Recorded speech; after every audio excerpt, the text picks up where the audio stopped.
Boa tarde a todos, boa tarde a todas, aos prefeitos, às prefeitas, aos nossos vereadores, aos colegiados de contadores, da área da administração das prefeituras municipais, aos gestores municipais de saúde e assistência social.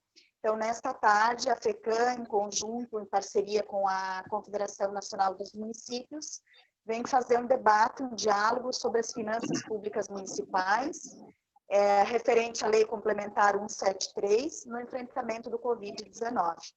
Então, nós estamos aqui com toda a equipe com parte da equipe da CNM, que vai conosco hoje compartilhar informações sobre o assunto.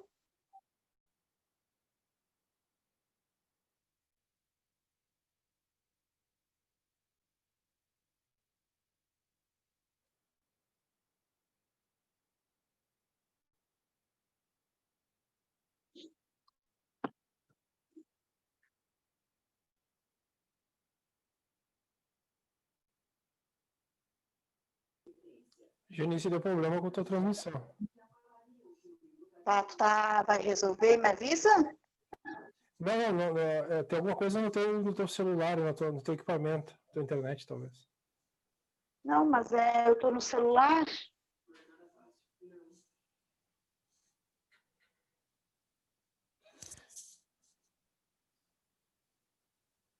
De repente, deixa só o áudio sem vídeo, que fica um pouco melhor.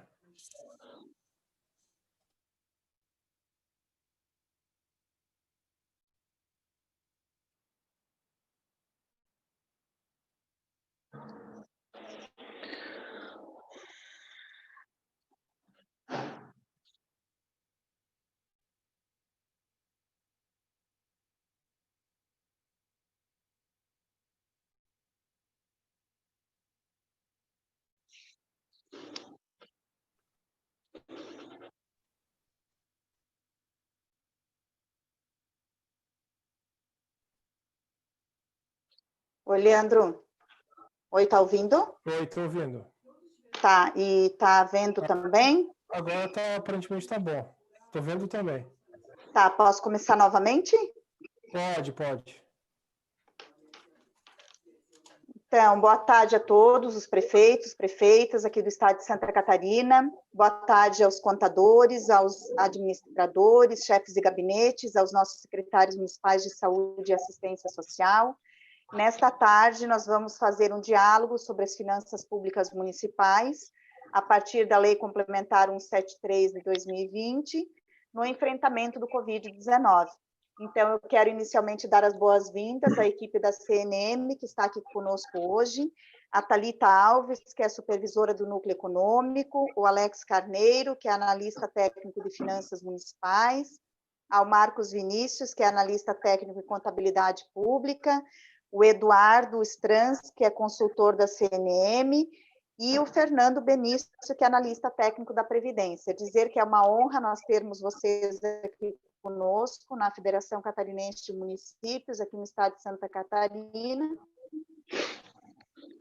para podermos, então, fazer esse debate tão importante, neste dia tão importante, que é o dia que entra, né, a primeira parcela referente a essa lei complementar, e aí nós podemos avançar nesse debate. Eu gostaria de, antes de passar a palavra para nós iniciarmos o debate, convidar o nosso prefeito, que é presidente da FECAM, o prefeito Orildo, que está aqui na sala conosco, estava entrando, vamos ver se a gente consegue...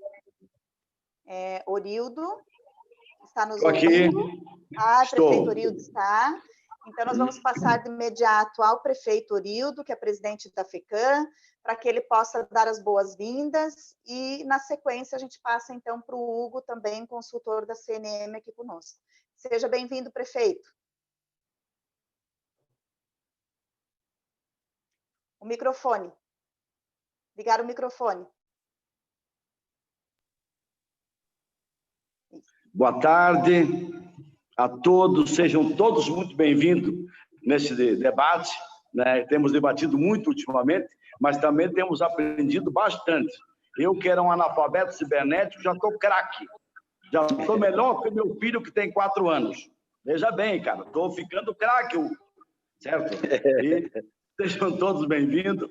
Vou estar com vocês aqui quero ouvi-los e aprender, né? E aí, no final da reunião, a gente entra novamente aí para agradecer a oportunidade da gente ouvir todas as pessoas que vão se pronunciar e que são técnicos. A gente age muito politicamente, mas tem que ouvir muito o pessoal técnico das áreas. Então, cumprimentando o Hugo, eu quero estender a minha saudação a todos que estão presentes nesse encontro. A palavra está com a coordenação da reunião. Passamos de imediato, então, ao Hugo, para que também, enquanto consultor da CNM, possa dar as boas-vindas, Hugo. Bom, boa tarde a todos que estão participando desta videoconferência, né? Quero cumprimentar o prefeito presidente da FECAM, recém-empossado como presidente da FECAM na semana passada, o prefeito Orildo de Major Vieira. Prefeito, quer dizer que é um prazer muito grande de poder estar conversando contigo e te parabenizando aí, embora que de forma virtual, mas presencialmente aqui ao vivo, te parabenizando pela posse nesse cargo importante que tem a finalidade de coordenar as ações em defesa dos municípios de Santa Catarina, que é a nossa grande FECAM, que tem um reconhecimento, inclusive, nacional, um reconhecimento pela sua organização, pela sua equipe. Janice, quero aproveitar para te cumprimentar todos os integrantes, todos os colaboradores, todos os consultores da nossa FECAM também, que tem essa dinâmica de estar sempre desempenhando um papel muito importante e, muitas vezes, servindo até de orientação para outros estados da federação. Eu quero também cumprimentar a nossa equipe da Confederação Nacional de Municípios, da CNM, e em nome do nosso presidente, Vladimir Harold, que esteve ontem à noite, Orildo, conosco, numa videoconferência também, esteve contigo hoje de manhã, conversando por telefone, quer dizer, está muito presente aqui em Santa Catarina, o nosso presidente da CNM, e hoje trazendo essa equipe, uma equipe bastante qualificada, realmente, uma equipe de alto gabarito, que tem aprendido, não só aprendido as regras, mas que tem ajudado a fazer muitas regras. Muitas dessas pessoas que integram essa nossa equipe têm participado semanalmente, mais de uma vez, às vezes, discutindo com o Ministério da Fazenda, com órgãos competentes aí para que a gente possa ter um melhor encaminhamento possível. Então, nós temos muito orgulho dessa nossa equipe na CNM, a começar pelo Eduardo Stranz, a Thalita, o Alex, o Fernando, o Marcos Vinícius, são pessoas do mais alto gabarito que têm, embora não saindo das suas casas, mas têm, entre aspas aqui, viajado o Brasil inteiro para levar esclarecimentos, para mostrar para as pessoas como se deve, na prática, estar efetivamente realizando essas, agora, nesse caso aqui específico, as despesas relativas à Lei Complementar 173, prefeito Orildo, que foi uma grande luta, uma luta política dos prefeitos, da FECAM, da CNM, das demais federações estaduais de todo o país, é uma luta política, mas de nada adianta ter essa luta política, essa conquista política, se lá na hora de aplicar os recursos, os técnicos dos municípios não estão bem orientados para que eles façam isso da maneira correta, para não ter problemas depois aos gestores municipais e a eles próprios, né? Então, é muito importante essa participação. Quero parabenizar todos que estão ouvindo, que estão assistindo lá dos seus municípios, e dizer que eu tenho certeza que durante essa 1h30, 2 horas, que seja aí de bate-papo com essa equipe qualificada da CNM, nós temos muito a aprender. Então, parabéns a toda a nossa equipe da CNM, e eu sei que vão trazer, em nome do nosso presidente Harold, em nome de toda a nossa diretoria da CNM, vão trazer informações importantíssimas e orientações para que lá nos municípios, que são a base de tudo, os municípios são a base de tudo, e por vocês existe a FECAM, por vocês existe a CNM, e é para vocês que nós trabalhamos. Então, parabéns a toda a nossa equipe, tenho certeza que vão levar essas informações com precisão, com respostas, com diálogo, ouvindo também, aprendendo cada vez um pouco mais, mas, acima de tudo, com eficiência, para que os municípios possam bem aplicar esse recurso. Uma boa tarde, um bom trabalho a todos. Então, nós agradecemos de imediato ao nosso prefeito, presidente Orildo, ao Hugo, que sempre tem sido um grande parceiro e sempre presente aqui na CNM, representando, né, a CNM aqui em Santa Catarina. Então, agradecer a presença de vocês, dizer que Santa Catarina recebeu, né, dessa primeira parcela mais de 220 milhões de recursos livres e para assistência social e saúde, o que com certeza vai contribuir significativamente no trabalho realizado pelos municípios, pelas prefeituras, pelas políticas públicas e pela gestão municipal no atendimento à população. Então, nós vamos iniciar de imediato. Eu vou passar, então, para o Alex Carneiro, que é analista técnico de finanças municipais, e, na sequência, então, os demais colegas da CNM farão suas falas. Qualquer dúvida, pergunta, questionamento, destaque que os municípios, os participantes queiram fazer, por gentileza, façam no chat do YouTube, e que, na sequência das falas, a gente traz, então, aos técnicos para que eles possam também esclarecer e tirar essas dúvidas. Então, passo de imediato ao Alex e fiquem à vontade para contribuir naquilo que entenderem significativo aos municípios. Muito obrigada desde já.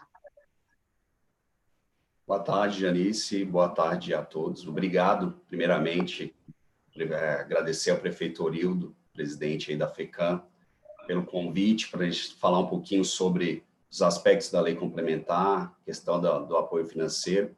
Uma grande conquista municipalista, né, que nós conseguimos através do grande empenho das associações municipais, junto com o nosso presidente Harold, presidente da CNM, e além dessa grande conquista, tivemos outras, o Eduardo também vai colocar aqui, provavelmente a gente discute um pouquinho sobre esses aspectos, mas essa foi a mais esperada, como a própria Janice colocou, né?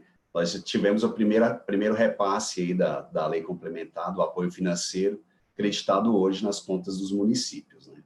Falar um pouquinho sobre a lei complementar 173. Inicialmente, ela se deu pelo PLP 149, nas discussões na Câmara, que era conhecido lá como Plano Mansueto, e dentro da sua tramitação, a PLP 149, se tratava da recomposição do ICMS e do ISS, né, como nós tivemos a recomposição do FPM através da medida provisória 938, porém, nas tratativas do Congresso, se tornou a PLP 39, que ele se classificou como um apoio financeiro aos municípios, né? Então, além disso, tem outros aspectos que nós também vamos colocar, mas o PLP 39 tramitou, foi a sanção, e dentro da sua aprovação, na sanção, ele se tornou a Lei Complementar 173.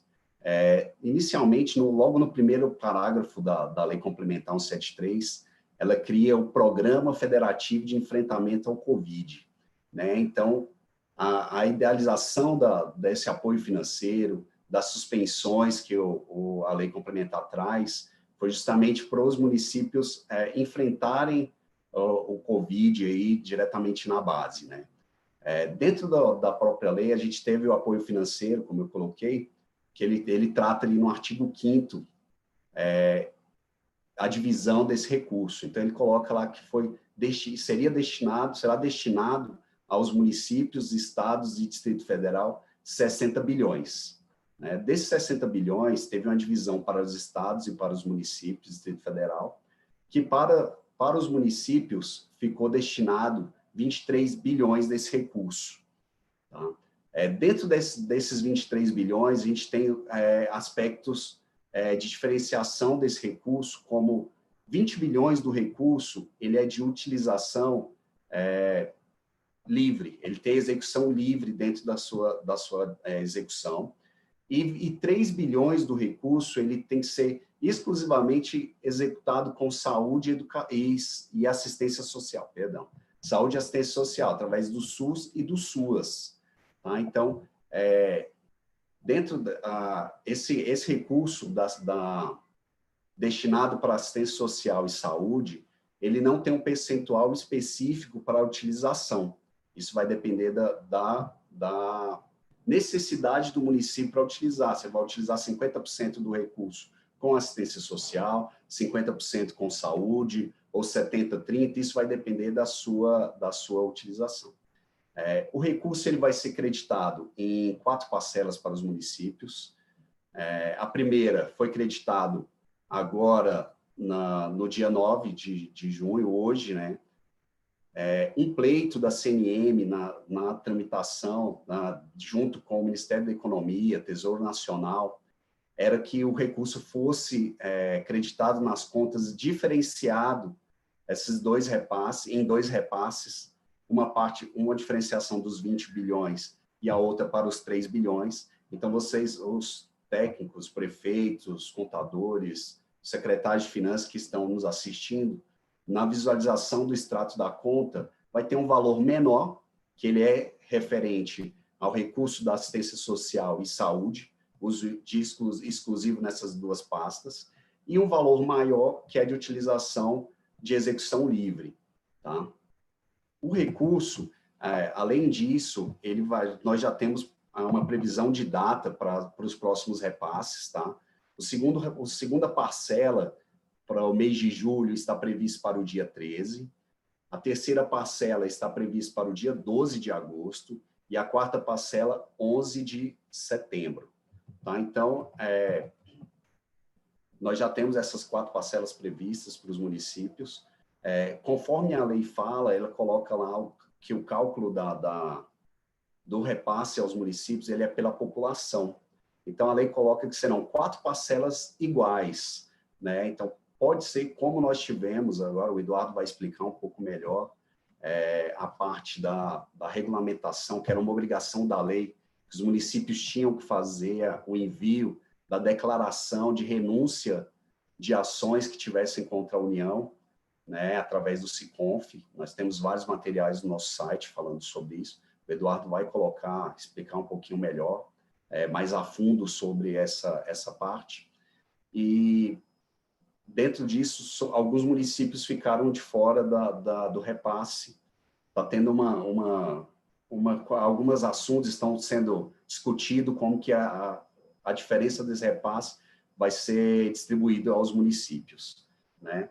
Além disso, é importante nós colocarmos que no próprio artigo 5º da lei, no parágrafo 1º e parágrafo 2º, ele coloca que o recurso pode ser, inclusive, destinado para o pagamento de folha dos servidores, tanto do SUS, do SUAS, e também ele fala no artigo 5º que não somente o Programa Federativo de Enfrentamento ao Covid, mas ele também coloca a mitigação dos gastos financeiros decorrentes ao Covid. Então, a lei, o recurso, os municípios também podem ter uma noção de utilização desse recurso, não só através do enfrentamento direto, como nós temos alguns casos de municípios que não tiveram ainda casos de Covid, ou poucos casos que não têm assim, uma expressa atuação direta do Covid, mas ele teve suas receitas próprias, como o próprio ICMS, ISS, IPTU, teve um declínio dessas receitas devido à nossa arrecadação, o próprio FPM, que está sendo comparado com o ano passado. Então, assim, os municípios têm como utilizar esse recurso para mitigar todas essas arrecadações que eles não deixaram de receber. Os aspectos contábeis, o Marcos vai colocar um pouquinho, mas é importante nós colocarmos que dentro do recurso financeiro, desse apoio financeiro, não tem incidência do Fundeb, os 20% do Fundeb, nem incidência da saúde, os 15% da saúde. Tá? A única coisa que ele vai ter é o desconto do 1% do PASEP. O aspecto, vou passar logo já minha fala para a Thalita, mas é importante nós colocarmos também que a lei, além disso, ela tem outros aspectos, não somente do apoio financeiro aos municípios, mas ele também fala sobre a suspensão dos pagamentos das dívidas previdenciárias, securitização, operações de crédito. Nós também temos as questões das suspensões de dívidas com a União, dispensas de limites e condições do CALC, fala sobre algumas alterações da LRF, como artigo 42, artigo 65. Então, tem vários aspectos contábeis e jurídicos que a lei também adentra sobre isso. Então, eu vou passar minha palavra para a Thalita. Thalitinha, a palavra está com você. Obrigado a todos. Tá? Obrigada, Alex. Boa tarde a todos. Eu quero cumprimentar também o prefeito Orildo, o presidente da FECAM, assim como toda a nossa equipe que aqui está, a Janice, que também é da equipe da FECAM e tem nos orientado aqui, conduzido essa vídeo. Eu quero também cumprimentar todos os prefeitos, prefeitas, secretários de finanças, secretários de assistência social, da área da saúde, todos os servidores municipais que estão nos presenteando aí com a presença, muito ligados com esse conteúdo. E é realmente muito importante, é um recurso que está chegando na conta dos municípios hoje, como primeira parcela, mas a gente sempre destaca, isso é muito importante, é um recurso que está vindo, claro, para dar mais fôlego aos municípios, no entanto, não é recurso novo, isso não é dinheiro novo que está chegando, isso é um recurso que está chegando para recompor perdas de receitas que os municípios já tiveram ao longo aí desses 3 meses, podemos assim dizer, né, de pandemia. Então, a gente até chegou a fazer um estudo, uma estimativa de impacto, né, dos efeitos econômicos da pandemia nos municípios, e considerando várias receitas, tanto de transferências constitucionais dos estados para os municípios, como também de receitas próprias, a gente identificou uma perda de cerca de 74 bilhões de reais para os municípios.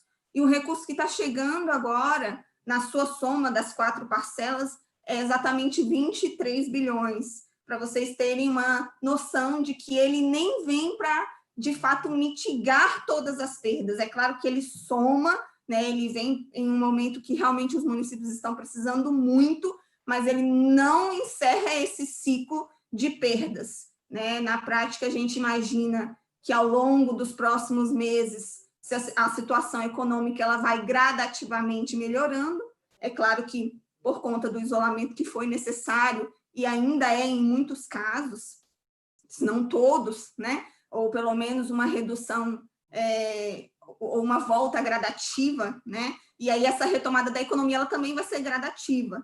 Então, possivelmente, nós vamos ter que trabalhar, FECAM, CNM, todas as entidades estaduais e microrregionais em defesa dos municípios, vão precisar trabalhar também por outros auxílios, né, por outras receitas que virão aí para recompor essas perdas que os municípios tiveram nas receitas próprias, transferências constitucionais e transferências estaduais.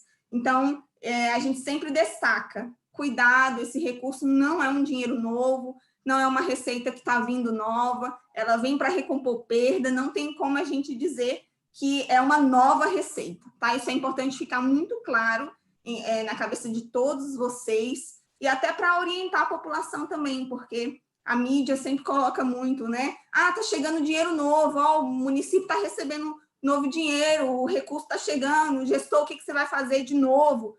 Mas, na prática, não tem como se fazer nada novo. O que tem que ser feito é, de fato, utilizar minimamente naquelas ações planejadas. E por que a gente fala minimamente? Porque o recurso que está vindo, ele não está recompondo todo o orçamento. Então, possivelmente, até aquilo que o município planejou vai ter que ser revisto, vai ter que ser reorientado, né? E dentro, claro, dos ajustes com relação à receita e despesa. Então, os municípios vão ter que tentar fazer com as receitas que estão chegando esse equilíbrio que é necessário, o equilíbrio orçamentário. E aí o Alex já destacou muito bem os recursos, como que os recursos vão entrar, como eles foram divididos. A gente está recebendo muitas ligações hoje, já desde cedo, de municípios com dúvida como que o recurso entrou na conta. Ele realmente veio destacado, né? E quando ele faz referência ao auxílio 39, é porque, como o Alex colocou lá no início, ele está citando o PLP 39, que foi objeto de aprovação no Senado e na Câmara, né? E que foi a sanção e virou a Lei Complementar 173. No inciso 1, quando ele coloca o 1 romano, nesse extrato que vocês conseguem visualizar pelo Banco do Brasil, o inciso 1 é justamente o que trata de saúde e assistência. E o inciso 2 é o que trata dos recursos livres. É recorrente as perguntas que chegam para nós, dizendo assim, o recurso que está vindo para saúde e assistência, eu posso gastar só na saúde ou eu posso gastar só na assistência? Pessoal, o texto da lei diz que é saúde e assistência. É necessário utilizar o recurso nessas duas áreas, ok? Claro que se o município entender que a área mais necessitada é a área de assistência, ele vai reservar um maior recurso para essa área. Ou, se for o contrário, é a saúde que agora está necessitando de mais investimento, de mais recursos, então, assim, ele vai transpor mais recursos para a área da saúde. Isso é discricionário, como o Alex já muito bem colocou, mas eu preciso utilizar nas duas áreas, porque assistência e saúde, ou o contrário, como está na lei, saúde e assistência, não é saúde ou assistência, são as duas áreas que precisam ter esses investimentos, ok? Então, só alertar ainda um pouquinho mais antes de passar a palavra para o Eduardo, que vai dar continuidade nessa temática e fechar o tema do auxílio financeiro. O texto da lei ele é muito claro quando ele diz que as ações, as iniciativas que ali estão postas, são iniciativas para o enfrentamento do coronavírus, né? E aí a gente sempre destaca, olha, lá no artigo 5º, ele fala sobre essa questão de enfrentamento, de fato, esses recursos estão chegando para as ações de enfrentamento e também eles vêm para mitigar as perdas orçamentárias. Né? Hugo, acho que você está com o seu áudio ligado. Então, ele vem, de fato, para mitigar essas perdas no orçamento. E lá no artigo 5º, eles, inclusive, deixaram muito claro na parte do inciso 1 que esse recurso que está vindo para a saúde e assistência, eles podem ser utilizados, sim, para o pagamento de folha desses profissionais da saúde e assistência. E a parte de recursos livres também podem ser utilizados para essa finalidade. E aí, uma assim, dúvida que também é recorrente em todas as vídeos que a gente tem feito, sempre há essa pergunta, mas o recurso está chegando, eu tenho que utilizar em ações de enfrentamento à Covid? Eu posso usar isso para pagar a folha da educação, por exemplo? Né? Pode sim. Por que você pode utilizar para pagar folha de outros setores que não da saúde e assistência, por exemplo? Claro que eu estou dizendo com um recurso que vem livre, tá? A parte dos 20 bilhões que também entrou a primeira parcela hoje. Por que eu digo que é livre e vocês podem utilizar para isso? Porque o caput do artigo diz que essa receita ela veio para mitigar as perdas. E a área de educação ele foi um setor que já sofreu e com certeza sofrerá muito nos próximos meses com as perdas de receitas no Fundeb, tá? O ICMS, que é o imposto aí que compõe a maior parte da cesta de impostos que fazem parte da base de cálculo do Fundeb, ele foi afetado drasticamente. E por conta disso, o Fundeb também vai sofrer, já tem sofrido. Então, esse recurso ele vem também para vocês poderem repor essas perdas e conseguirem, né, minimamente aí cumprir com o planejamento dentro desses setores, com pagamento de fornecedores. A gente só destaca mesmo que é muito importante em todo o controle do município vocês terem relatórios com justificativas de como vocês estão utilizando esse recurso.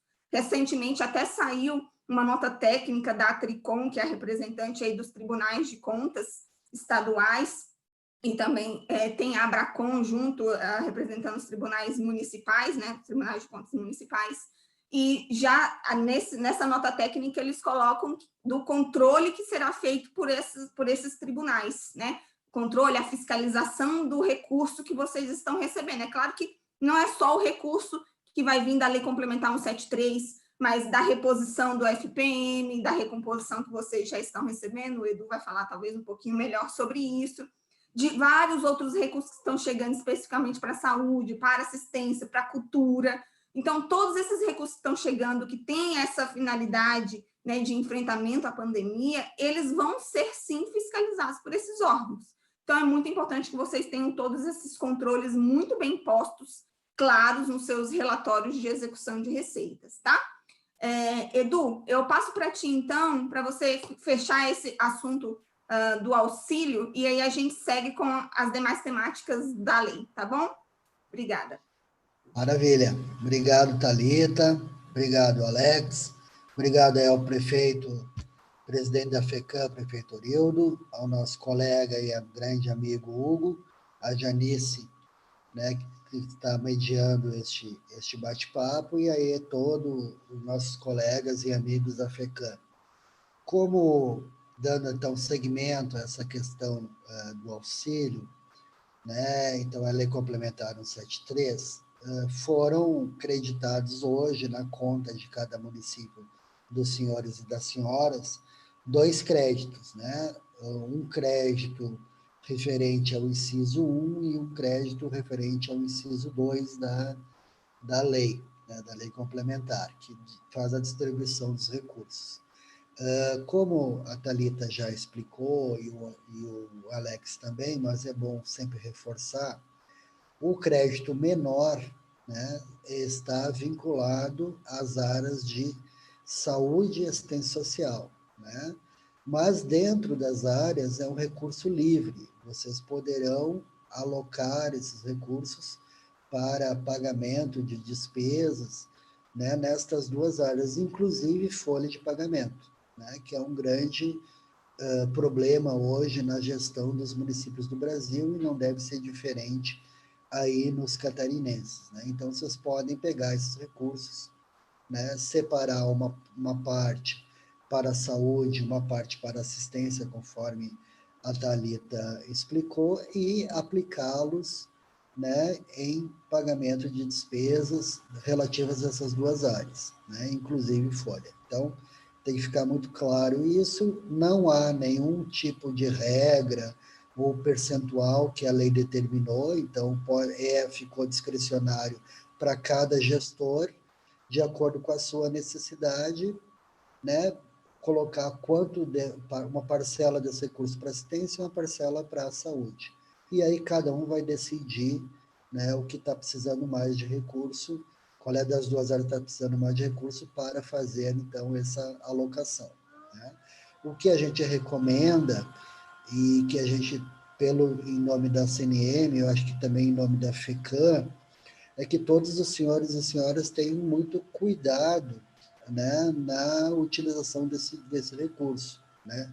Façam aí um pequeno processo interno dentro da prefeitura, relatando, né, justificando o uso. Olha, peguei tanto dinheiro aqui, fiz uma transferência para a conta do Fundo Municipal de Assistência Social para pagar tal coisa. Então, faça o registro disso, porque daqui a pouco tempo, ou muito, não sabemos quando, os órgãos de controle vão fazer a fiscalização desse recurso. E aí, se não estiver anotado, né, vai ser meio complicado de vocês se lembrarem do que fizeram. Então, como entrou na conta movimento da FPM, e nesta conta é a conta, né, é a fonte 100, né, onde vocês podem fazer os gastos, né, decorrentes aí de qualquer despesa, tem que saber identificar muito bem o recurso e o que vocês estão utilizando com ele.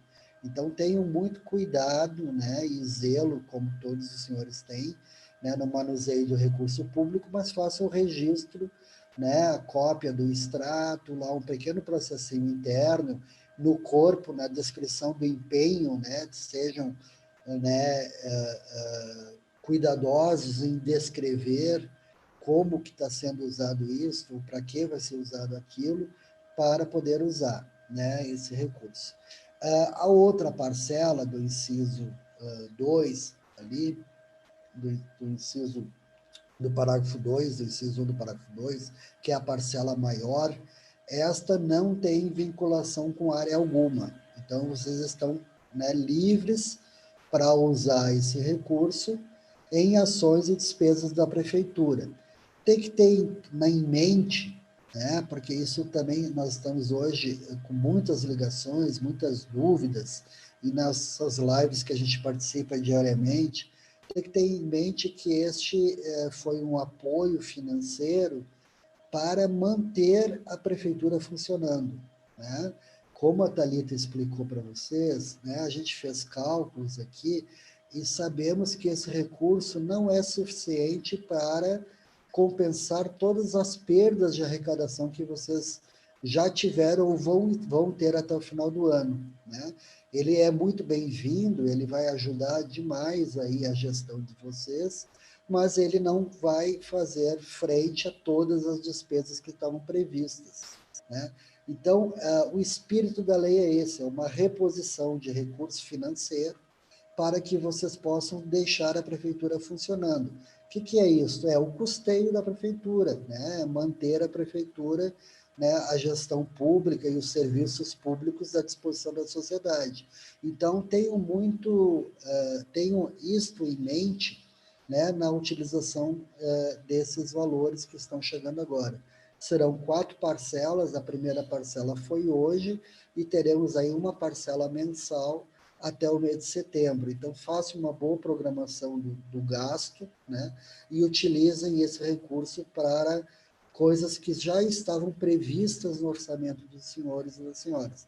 O que a gente gostaria muito de reforçar é que, embora possa acontecer de um município, né, estar aí sem nenhum problema da Covid, né, e achar que não caiu tanto a arrecadação ainda, né, querer fazer alguma coisa que não estava prevista no orçamento. Isso vai ser muito depois complicado de justificar o uso deste recurso para esta coisa. Vou dar um exemplo aqui muito, pode ser um pouco fora do contexto, mas é coisas que a gente recebe aqui na CNM. Por exemplo, tinha um gestor que entrou em contato perguntando assim, posso usar esse dinheiro para construir a sede da Secretaria de Saúde do meu município?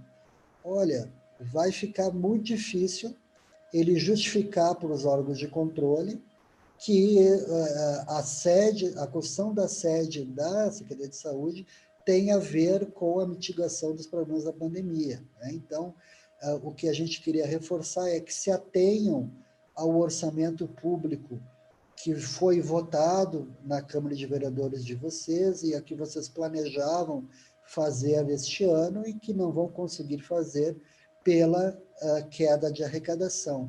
E um outro ingrediente muito importante que vocês não podem também esquecer é que ainda, né, as eleições municipais estão marcadas, né?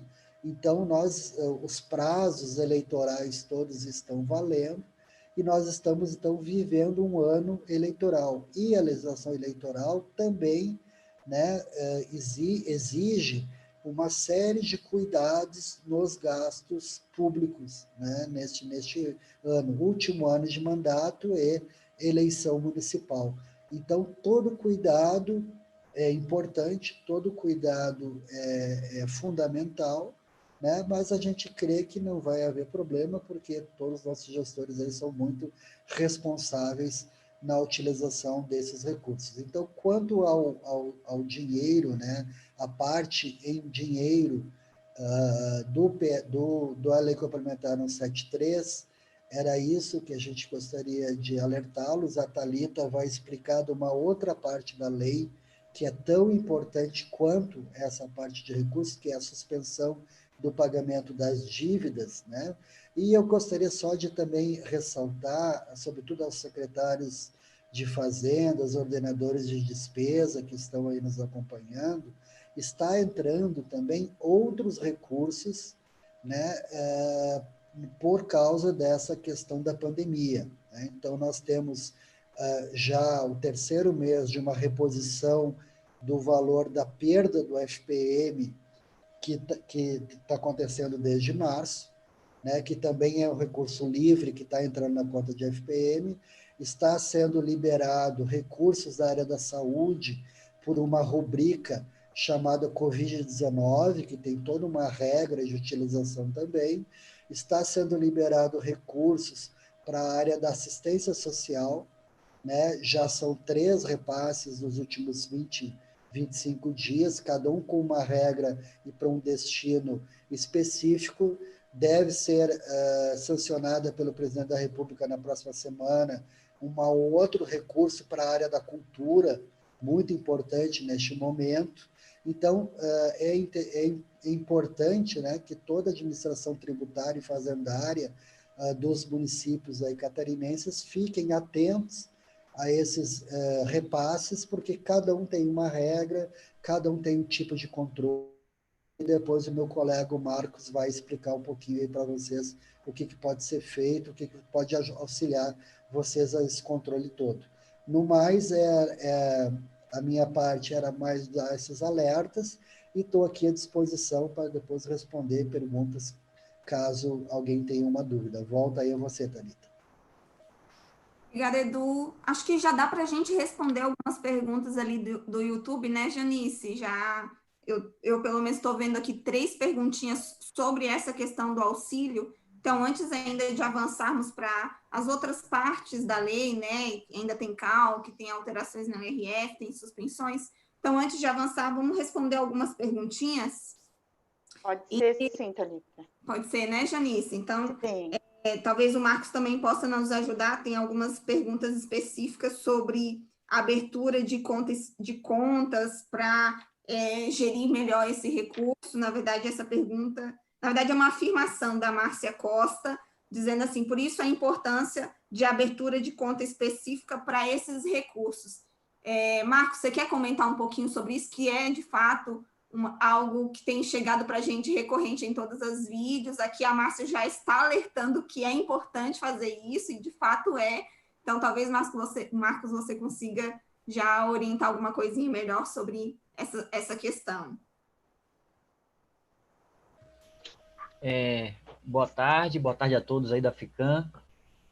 Agradeço aí a oportunidade de estar aqui batendo um papo, fazendo esse debate a respeito da Lei 173, para a gente que todos os municípios entendam bem como é a execução desse recurso, para evitar penalidade junto ao Tribunal de Contas, para evitar também registro errado e aí comprometer aí as finanças municipais com aplicação aí de qualquer responsabilidade ao gestor e aos seus servidores. Mas, enfim, a colega foi muito bem na colocação aí da abertura de contas específicas para gerir esse recurso, né?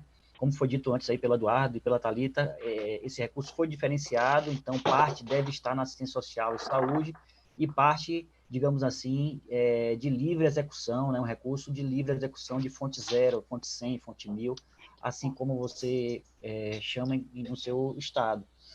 Mas o que a gente tem observado é que os tribunais de contas até estão fazendo essa indicação de modo a permitir que esse recurso ele contenha aí um nível de transparência melhor, né? Uma forma de o município identificar que aquele recurso específico ele adveio dessa lei 173 de 2020, né? E não seja misturado aí com os recursos do próprio FPM ou de outros auxílios que tenham caído dentro da conta do FPM. Então, é uma prática que deve ser seguida.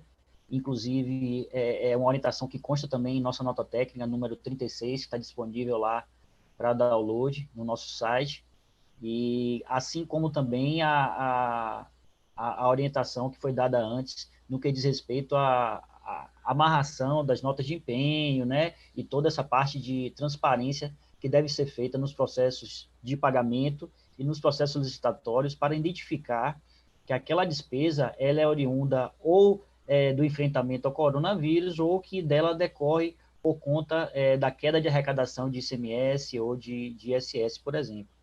Eu não sei se já iniciou aqui a minha fala, Thalita, Marcos, a gente ainda tem outras dúvidas. Pois não.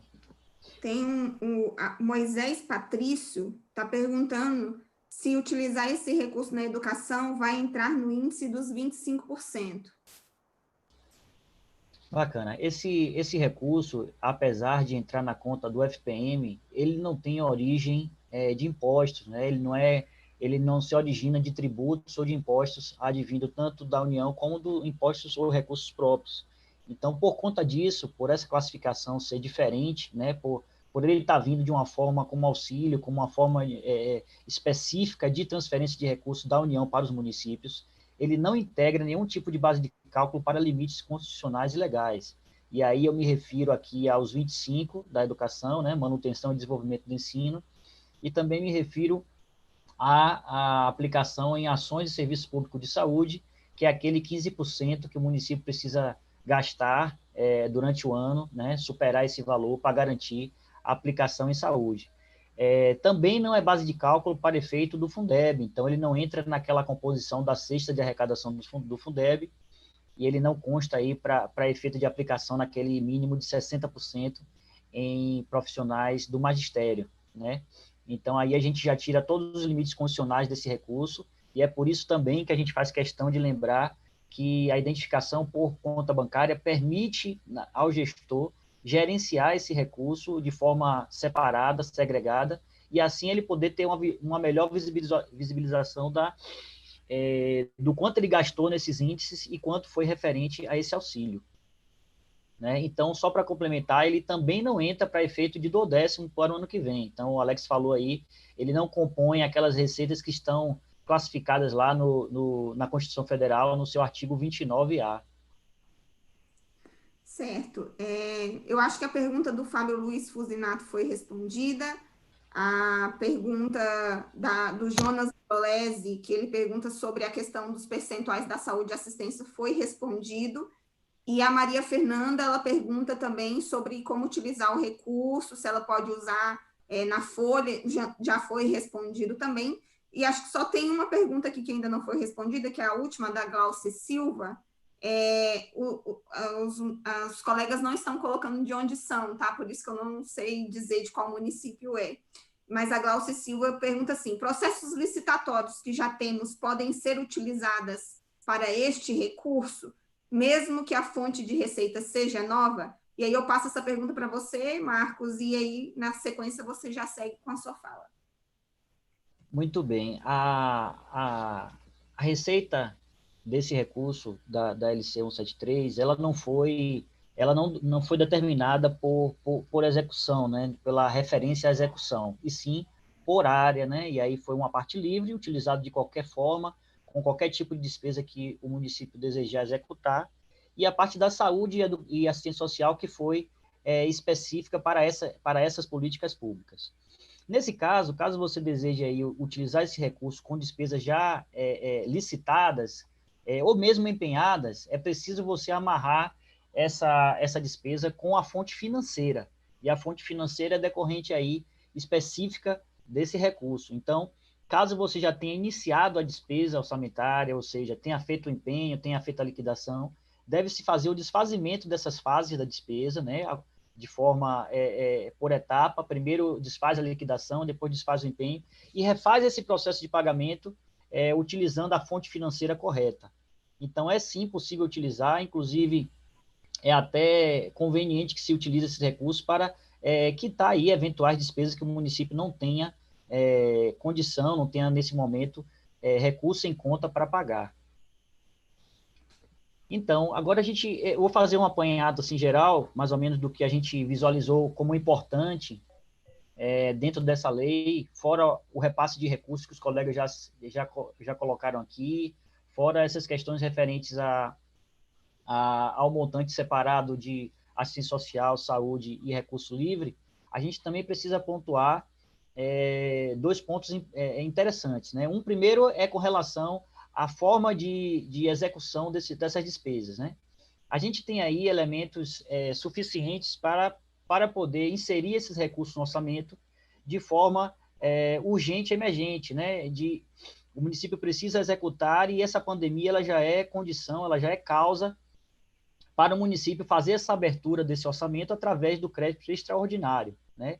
A gente faz questão também de lembrar que o crédito extraordinário ele não precede de aprovação do Poder Legislativo, né? No entanto, o município pode e deve, né, inclusive está disposto em lei, fazer a comunicação dessa abertura do crédito extraordinário ao Poder Legislativo logo que ele aconteça, né? Não deixar para fazer isso ao final da execução de despesa, porque aí pode comprometer o atendimento desse requisito que consta lá na lei. Então, primeiro, dizer que é possível a utilização desse recurso através de crédito extraordinário, ou seja, você precisa dar mais dotações àquela que não existem, ou, por exemplo, precisa acrescentar uma despesa que ela não tem fundos suficientes, né, orçamentários para execução, você pode fazer sim através do crédito extraordinário ou também pelo crédito especial, né? Caso o município ainda já contenha os elementos que ele deva executar, já que a gente falou tanto aqui, não criar despesa nova, seria uma boa prática, ele pode sim utilizar que já existem. No entanto, ele precisa verificar se no início da despesa, ali, aquela amarração com a fonte orçamentária, ela foi feita baseada nesse recurso. Ponto 1. Ponto 2 seria com relação ao CALC, né? A gente tem recebido muitas ligações aqui referente a essa dúvida em relação ao CALC. De fato, a CNM construiu, desde o projeto lá na Câmara e no Senado, uma forma de garantir que nenhum tipo de lei, portaria, decreto, qualquer tipo de ato legal ou infralegal viesse a impedir a entrega de recursos da União para os municípios nesse período de pandemia. Então, o que foi amarrado lá dentro dessa Lei 173, referente ao CALC? A partir de então, nenhum requisito constante lá no CALC, hoje são 15 itens que estão listados lá no CALC, de diversas características, prestação de conta, envio de relatórios, matriz de saldos, etc. Nenhum item daquele que está lá no CALC, ele pode ser requisito para recebimento de transferência voluntária, né? Então, não vai ser mais impedido de receber transferência voluntária, aquela decorrente de emenda parlamentar, de emenda especial, de contrato de repasse, de termo de parceria. Nenhum tipo de transferência voluntária vai ser impedida por ocasião de algum item negativado no CALC. Uma outra situação também é que em relação às operações de crédito, né? Então, o município poderá fazer, sim, a sua operação de crédito a partir da promulgação dessa lei, mesmo se ele contém algum dispositivo do CALC ou da lei, da portaria 424, que esteja listada lá como não adimplente. Então, essa lei foi uma conquista da CNM, uma conquista dos parlamentares que se envolveram para garantir aí a transferência, a livre circulação de recursos, de transferências da União para os municípios e também dos estados para o município, né? Uma outra questão também que a gente recebe muito aqui é referente às flexibilizações que essa lei trouxe, né? Essa lei, ela mexeu muito com aspectos relacionados aí à lei de responsabilidade fiscal, né? Então, a própria lei de responsabilidade fiscal, ela já trazia 3 itens de flexibilização, né? Que é aquela questão da despesa de pessoal, sim, a questão da dívida consolidada e a questão do contingenciamento através de limitação de empenho. Então, isso a LRF já trazia. O que essa lei trouxe de novidade foi a expansão de alguns conceitos relacionados aí à despesa de pessoal, ou seja, a partir de agora, Gisele, os atos de pessoal, eles são Thalita, eu estou numa vídeo ao vivo aqui. Thalita, eu já vou entrar para falar. Seu microfone está aberto. Perdão. Thalita. Então, a partir de hoje, a partir da promulgação, perdão, todos os atos de pessoal, a regra é impedido a despesa de aumento de pessoal, e impedido qualquer ato que venha a ocasionar aumento de despesa de pessoal, né? Claro, resguardado alguns casos aí de vacância, mas aí isso aí é uma parte muito específica. O município precisa ter muito cuidado para fazer qualquer tipo de ato que venha a substituir mão de obra, né?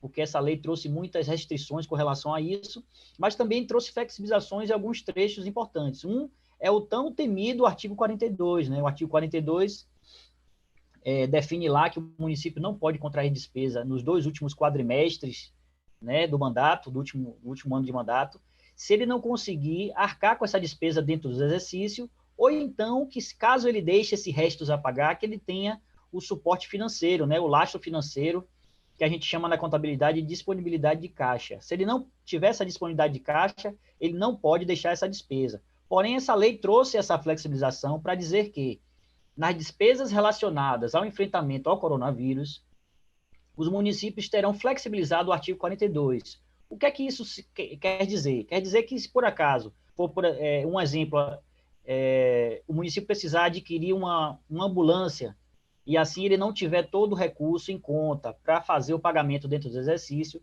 ele pode levar essa despesa de restos a pagar para o exercício seguinte, sem necessariamente ele ter o dinheiro em conta, porque é uma despesa relacionada ao coronavírus. E aí eu posso citar aí a compra de máscaras, né, o acolhimento de pessoas que tiveram relacionadas ao emprego por conta do coronavírus, né, a aquisição de material de máscaras, de materiais de saúde relacionados ao enfrentamento, tudo isso são despesas que foram flexibilizadas para efeito do artigo 42 da LRF. No mais, qualquer outro tipo de despesa, ela vai sim ser calculada e vai sim ser avaliada segundo a regra do artigo 42. Então, o município, por exemplo, que não pagar despesas de pagamento de pessoal, por exemplo, da Secretaria de Esporte e Cultura ou de Lazer, dentro do exercício, ele precisa sim deixar o dinheiro em conta, porque ele vai ser penalizado pelo artigo 42. Então, essa parte da lei é específica para ações relacionadas ao Covid. Outro grande item que a gente precisa colocar é que se refere à expansão do decreto de calamidade a todos os municípios, né? Então, a lei trouxe aí essa expansão, então, não necessariamente o município não precisa passar pela Assembleia Legislativa para decretar o seu estado de calamidade, porém, a gente cita que é importante para outras questões, principalmente aí vinculadas aí à área de defesa civil, que necessariamente precisa desse decreto, mas para recebimento desses recursos que estão vindo de transferências legais, né, que estão passando por lei, não necessariamente precisa, porque a lei já trouxe essa expansão desse conceito de calamidade para todos os municípios do país, por se tratar aí de uma calamidade a nível internacional. Então, essas são os aspectos mais importantes que eu visualizei aqui para evitar que o município caia em algum tipo de deslize na execução desse recurso da LC 173 de 2020. Marcos, eu acho que aproveitando a sua fala, tem duas questões aqui no chat que acredito que você possa contribuir. Uma delas, eu acredito que já foi respondida, mas só para a gente reforçar, que é a questão se utilizar os recursos da educação, você vai entrar nos 25%. Pelo que eu lembro, vocês informaram que não, né? Mas aí eu gostaria que vocês pudessem reforçar. E uma outra dúvida, tanto dos gestores de saúde quanto da assistência social, é esse valor específico para a saúde e assistência, se ele precisa ser transferido para os fundos municipais. No caso do fundo específico da saúde e fundo específico da assistência. Se tu puderes tratar, não sei se você ou algum outro colega também. Claro. Muito bem. Com relação à aplicação dos limites, esse recurso da LC 173, ele não é base de cálculo, né? Ele não entra para fins de limites. Porém, se o município assim desejar e achar conveniente, ele pode sim executar essa despesa, qualquer tipo de ação, né? Principalmente o recurso livre, aqueles 20 bilhões que foram descritos anteriormente pelos colegas. Nada impede de ele executar essa despesa. O que vai acontecer é que ele não vai contar para o limite. Então, ele vai estar executando uma despesa que não entra para o limite, né? Ele atende à política pública que ele achar necessária, mas para fim de limite constitucional de 25% ou de 15%, ou do 60% do Fundeb, ele não compõe essa base de cálculo, nem para a receita, nem para a despesa. No que se refere à abertura de conta para o gerenciamento, a gente tem uma realidade muito díspare em todo o país. Alguns municípios contêm aí uma ação descentralizada de recursos, e por isso o gestor da pasta, ele é o ordenador de despesa secundário, né? O principal sempre é o gestor, mas ele é o ordenador de despesa secundário daqueles recursos. Ele precisa que esse recurso esteja nas contas específicas da assistência social e saúde para que ele possa executar. Então, como foi dito antes, é até uma boa prática, é até uma ação muito bem-vinda pelos órgãos de controle, principalmente no que se refere aí à transparência, porque melhora a fiscalização e, inclusive, o gerenciamento desses recursos. Então, o gestor que não consegue executar a despesa da assistência social com a conta que não é da sua área, ele precisa, sim, que esse recurso seja transferido diretamente para a conta específica da área, no caso da assistência social ou da saúde. E aí é muito interessante que isso seja feita de imediato, até uma abertura de uma conta nova, se possível, para fazer essa segregação e eliminar aí o risco de execução de despesa fora da aplicação da lei, fora do que está estipulado em lei. Certo. Não sei se na sequência a gente passa para o Fernando fazer as considerações, ou tem algumas questões aqui do chat ainda, em relação a custeio permanente, com os recursos específicos ali da assistência e da saúde. Se vocês querem primeiro responder essa questão e aí, na sequência, passar para o Fernando. Então, Janice, Thalita quer falar?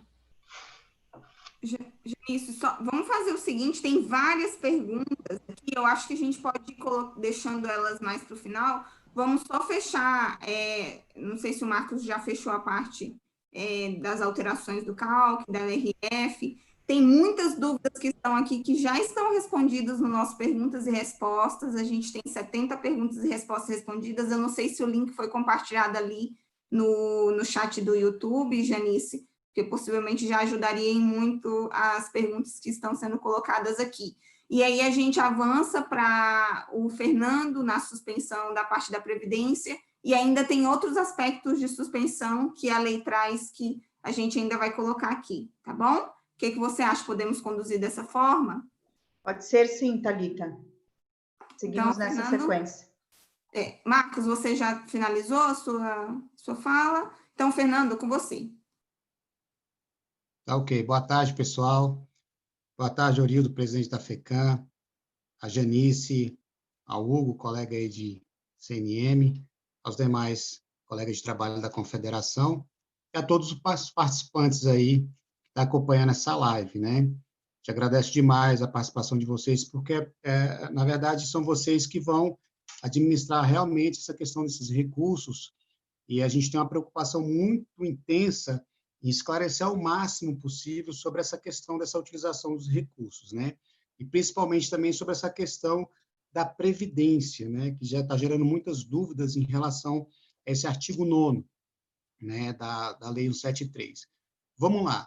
É bom a gente explanar primeiro que a gente sabe que os municípios têm os dois regimes, né? Uns estão no regime geral e outros estão no regime próprio de previdência, tá? Vou falar especificamente agora dos municípios que estão no regime geral, tá? Porque lá no artigo 9º da Lei 173, essa lei complementar, ele fala da suspensão dos parcelamentos, né? Dos refinanciamentos, parcelamentos. Então, ele coloca que quem está no regime geral, né?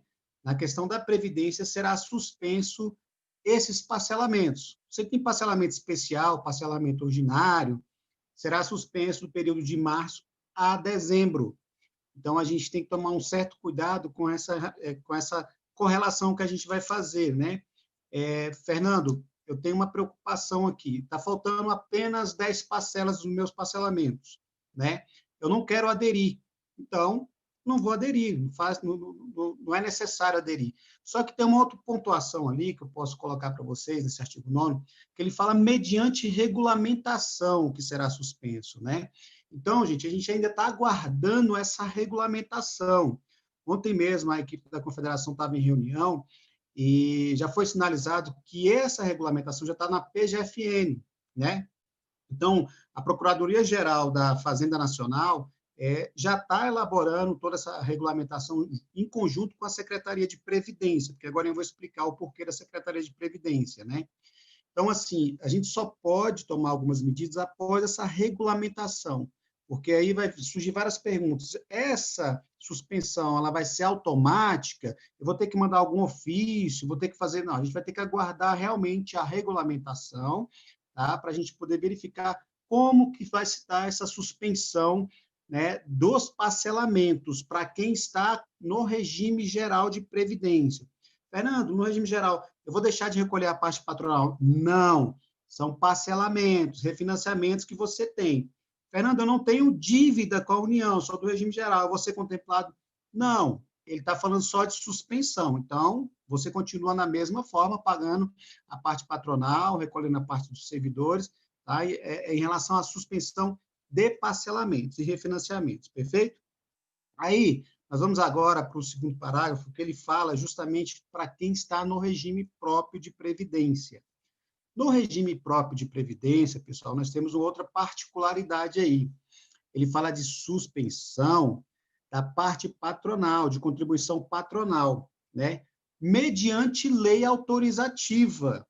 Então, a CEPREV também já mandou essa parte da regulamentação para a PGFM, para poder eles analisarem lá, E aí, quando publicarem essa regulamentação, a gente vai ver como que vai se dar essa modalidade. Então, assim, eu peço e a Confederação orienta para que vocês, já tem município mandando projeto de lei para a Câmara, não façam isso, esperem a regulamentação. Por quê? Porque dentro do projeto de lei, você já vai ter que colocar como que você vai pagar e o que você pode suspender. Gente, o regime próprio de previdência, ele tem várias particularidades ali. Tem um equilíbrio financeiro atuarial que tem que ser mantido, tem aporte financeiro, que é para pagamento de benefício direto, tem a despesa administrativa, que é até 2%, tem município que paga 1,5%. Então, assim, essa suspensão vai depender da regulamentação, no que você vai poder ou não, justamente para não ferir esse equilíbrio financeiro atuarial. A Secretaria de Previdência, inclusive, vai fiscalizar tudo isso. É como o nosso amigo Edu colocou, da responsabilidade de vocês na questão da utilização do recurso, né? Esse bônus, a gente vai ter um ônus depois, justamente de...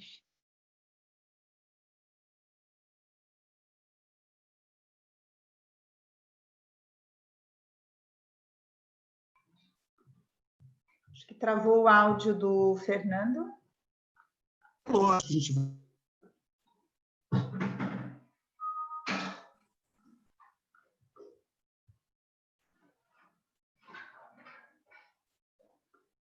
O microfone está fechado, Fernando. Tá, abriu agora, desculpa. Então, assim, é necessário a gente avaliar todos os critérios de recursos que a gente vai poder utilizar para essa pandemia. Então, deixando de repassar um parcelamento, é um recurso que você vai estar em seu caixa. Então, assim, será que é necessário eu suspender até dezembro? Né? Eu vou ter que ter uma justificativa. E outro ponto importante aí em relação a isso também. A gente sabe que os órgãos de controle e fiscalização eles vão estar em cima, pessoal, de uma situação. A gente ainda não sabe como é que ficou a questão da eleição. É um ano eleitoral, então está tudo normal. Então, principalmente isso. A questão do recurso que você vai utilizar aí, você vai ter que provar que realmente foi necessário, você utilizou pela necessidade extrema, né, por conta da pandemia. Então, é isso que eu tenho para dizer. No regime geral de previdência, suspende os parcelamentos. No regime próprio de previdência, é o contrário, segundo a redação do texto no artigo 9º da Lei Complementar 173.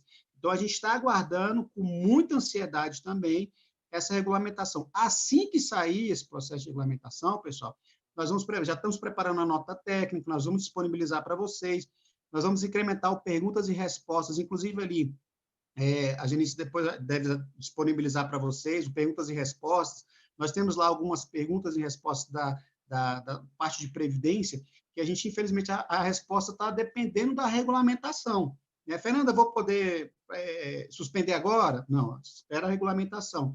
E assim que sair, nós vamos, claro, reformular, nós vamos incrementar, nós vamos acrescentar essas outras perguntas para vocês. Fiquem à vontade também para fazerem as perguntas que vocês acharem pertinente agora, né, pelo YouTube, para a gente aqui estar respondendo para vocês, que aí eu vou esclarecer melhor sobre essa questão. Então, regime geral é uma coisa, regime próprio é outra. Então, a gente tem que tomar um certo cuidado com isso, perfeito? Thalita, eu passo para você aí, se tiver alguma outra consideração, alguma pergunta que queira fazer. Obrigada, Fernando.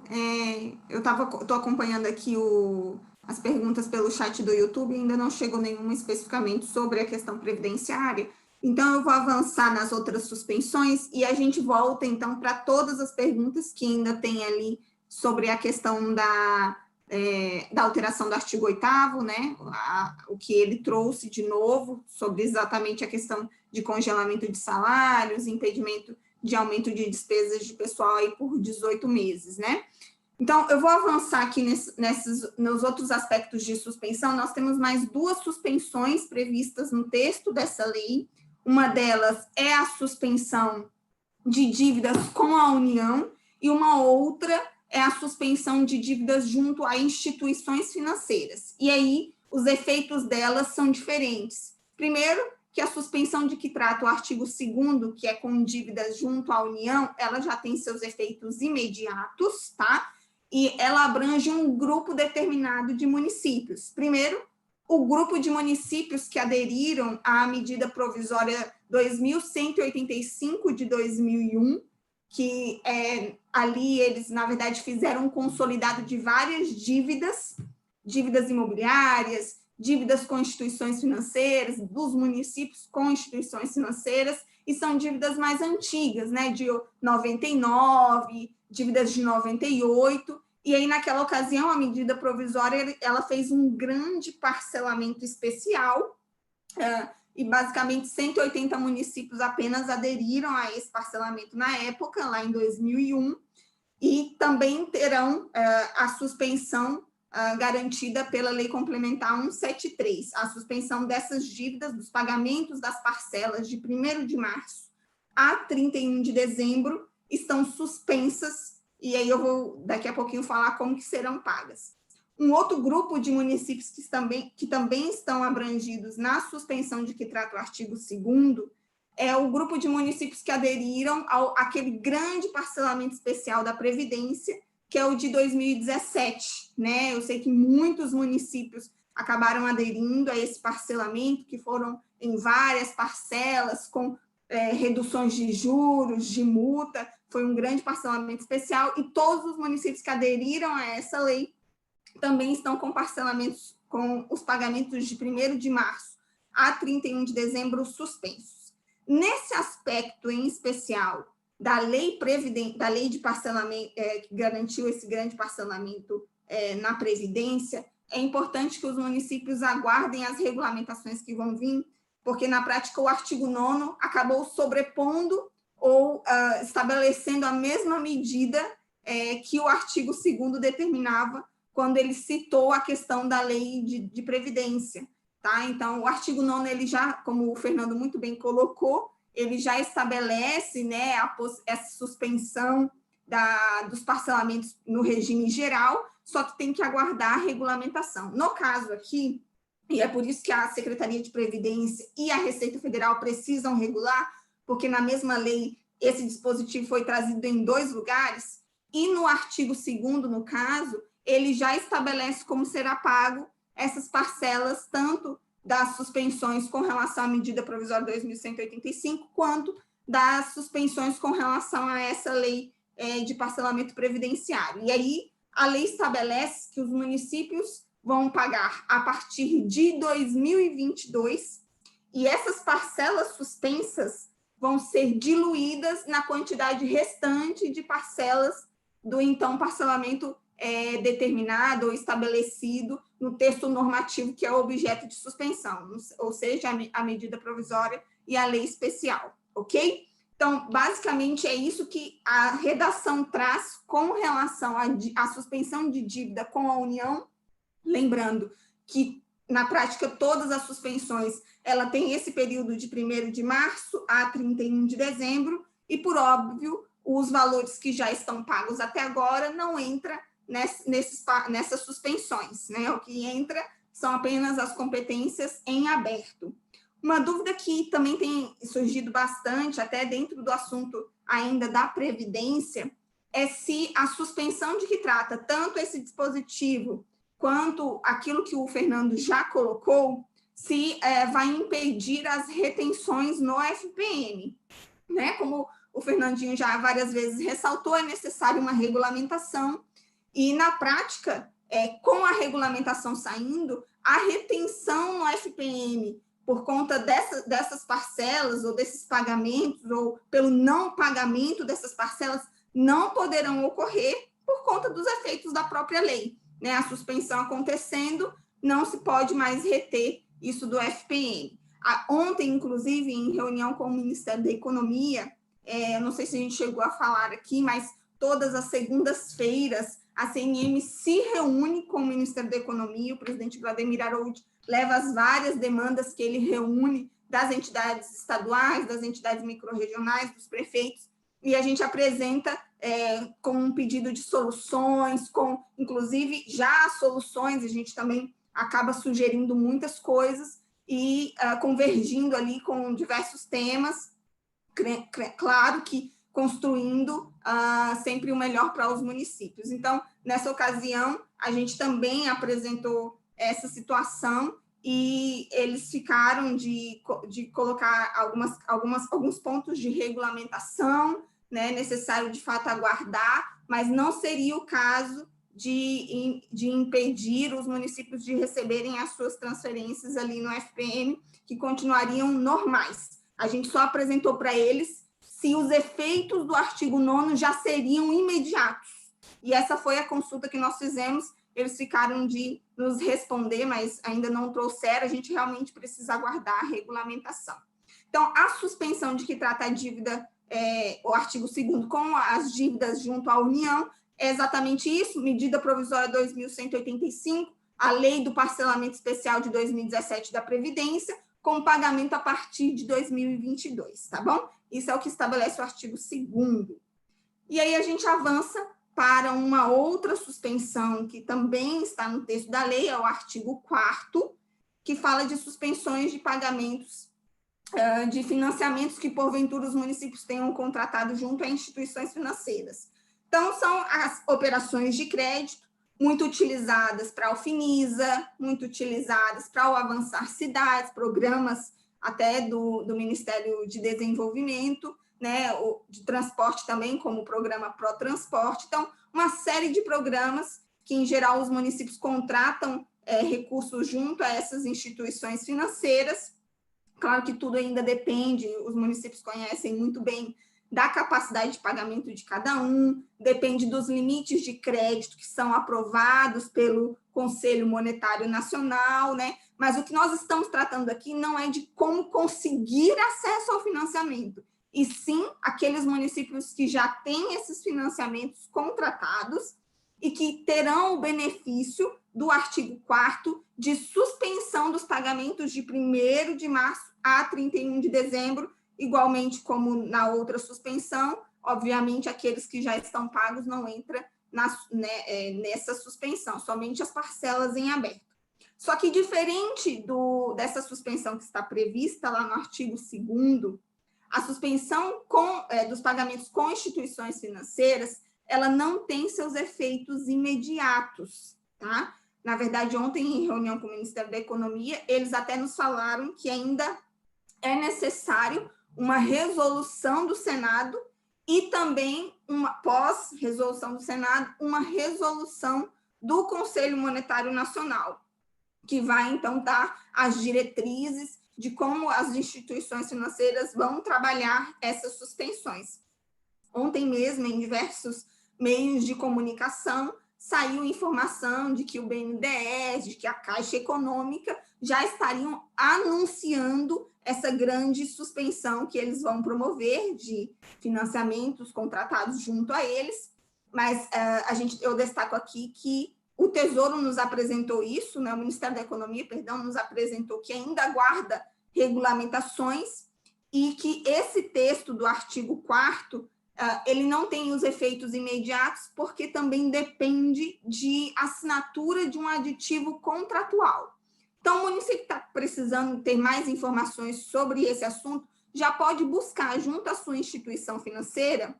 Se você contratou o Finisa, por exemplo, junto à Caixa Econômica, e quer obter mais informações, vocês já podem procurar a instituição, já podem procurar a Caixa Econômica e verificar como serão esses aditivos contratuais. A grande maioria das instituições financeiras já estão com esses documentos prontos, tá? E o município já pode tomar conhecimento de como que está lá nesse aditivo.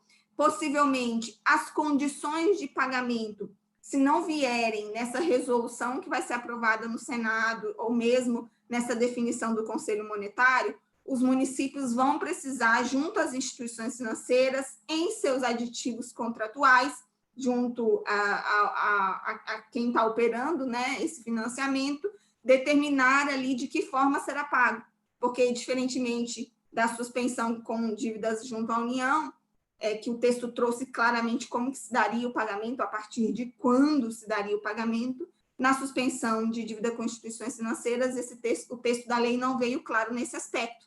Na verdade, ele foi omisso, ele em nada abordou a partir de quando os municípios começariam a pagar, como se daria esse pagamento, se ele seria diluído na quantidade de parcelas restantes, enfim, isso não constou no texto da lei com relação ao artigo 4º, tá? Então, os municípios podem procurar as instituições financeiras e verificar de que forma isso já está sendo condicionado nos aditivos contratuais, mas a gente alerta que o Ministério da Economia já nos comunicou que é necessário uma regulamentação para, de fato, colocar em efeitos, né, o artigo, essas suspensões, constituições financeiras em vigor, tá bom? Então, a gente destaca essas duas grandes suspensões que o texto traz, são recursos que os municípios vão deixar de ter que pagar nesse momento, então haveria uma sobra de recursos, e mesmo esses recursos que estão sobrando, ou que irão sobrar por conta dessas duas medidas, ou mesmo da parte da Previdência, que também vai ser suspensa, todos eles têm a finalidade de serem utilizados para as ações de enfrentamento à pandemia e para mitigar o orçamento. Lembrando daquilo que o Alex colocou lá no início da fala aqui da nossa vídeo, que já tem 1h30, né, de vídeo, que todo o texto da lei ele foi criado para um programa federativo de enfrentamento à pandemia. Então, mesmo essas suspensões e a sobra desses recursos, os saldos que vão sobrar, porque eu não estou pagando, eu também preciso me atentar, vocês precisam se atentar de que esse recurso também precisa ter essa destinação, tá? Para esses fins, e sempre com todas as justificativas, todos os detalhes bem colocados ali nos relatórios, tá bom? Tem um outro aspecto que é para fechar todos os pontos da lei e a gente já passar para as perguntas, que é com relação à securitização, tá? O texto traz a previsão de securitização de contratos de dívida. Sabemos que é uma modalidade nova, ainda depende de algumas orientações do Tesouro Nacional, mas o que basicamente é isso. E quem vai abranger, quais são os municípios que vão poder fazer? Existe uma série de critérios, né? O primeiro é que para securitizar um contrato de dívida, essa dívida tem que ser garantida pela União. E ela tem que ter sido contratada anteriormente a 1º de março. E, basicamente, o que é essa securitização? Que economia ela vai possibilitar ao município? A securitização aqui, promovida pelo Tesouro Nacional, garantida pelo Tesouro Nacional, é basicamente uma redução do custo de endividamento de cada município com relação a essa contratação de dívida. Muitos municípios contrataram esses financiamentos um pouco antigos, né, e a juros e taxas muito elevadas. A securitização agora vai possibilitar que os municípios façam essas atualizações e, consequentemente, os juros e as taxas que naquele momento foram contratadas, agora, quando atualizadas, devem reduzir um pouco esse custo de endividamento, gerando economia para o seu município. E o Tesouro ele traz uma série de condições de como esses contratos de dívida se enquadrarão no conceito de reestruturação de operações de crédito. Na nossa nota técnica 36, a gente detalha esses requisitos, quais são as condições que o Tesouro tem apresentado e, é claro, é importante aguardar alguma orientação que ainda deve chegar do Tesouro, algo mais simplificado, de como os municípios vão aderir a essa securitização e de como, de fato, os municípios poderão se enquadrar nessas condições que eles estabelecem, tá bom? Então, basicamente, são esses 3 pontos que eu queria tratar aqui para a gente avançar para as perguntas. Lembrando que muitas das perguntas, eu estava falando com um colega aqui pelo YouTube, que algumas das dúvidas que foram colocadas a gente já responde lá no Perguntas e Respostas, mas é claro, não tem nenhum problema, a gente vai abordar aqui. Só é importante que talvez a gente não consiga colocar todas as perguntas e respostas. Então, fiquem de olho ali no nosso Perguntas e, com certeza, se ainda tiver dúvidas que a gente não consiga responder nesse tempo da vídeo, a Janice, o pessoal da FECAM, estão todos aí à disposição e a gente também. Então, a gente pode fazer essa troca, né, Janice? E se vocês receberem algumas dúvidas que não foram respondidas, passam para a gente pode até atualizar o nosso Perguntas e Respostas com a dúvida de vocês. Por isso que é tão importante que vocês participem, tá bom? Janice, vamos passar para as perguntas lá? Sim, então, só reforçar que a gente vai colocar no site lá da FECAM, perguntas e respostas da CNM, também a nota técnica 36, vamos mandar para os colegiados de contabilidade, assistência social, saúde, procuradores, enfim, para tentar chegar ao máximo possível às pessoas que estão executando, né, e que trabalham com a lei complementar. Acredito que a gente possa agora ir para as perguntas, né, do chat, enfim, fazendo um bloco. Thalita, eu não sei se a gente volta ao Marcos para aquela resposta sobre a questão do custeio e permanente, ou alguém possa responder. É o Marcos mesmo, tem muitas perguntas aqui que é ele quem responde. Você quer que eu vá fazendo, Janice? Como é que você quer que a gente conduza? Pode ser que daí você já sabe exatamente quem pode responder, né? Ok. Marcos, então eu vou tentar aqui ver se o pessoal está colocando os nomes, tá? Nem todos estão. Mas tem uma pergunta da Cláudia Nogueira, e ela coloca o seguinte, desculpa não estar olhando para a tela, tá? Eu estou olhando aqui no celular, vendo as perguntas. Então, a Cláudia Nogueira faz a seguinte pergunta, Marcos, crédito extraordinário não seria somente se o município declarar estado de calamidade pública?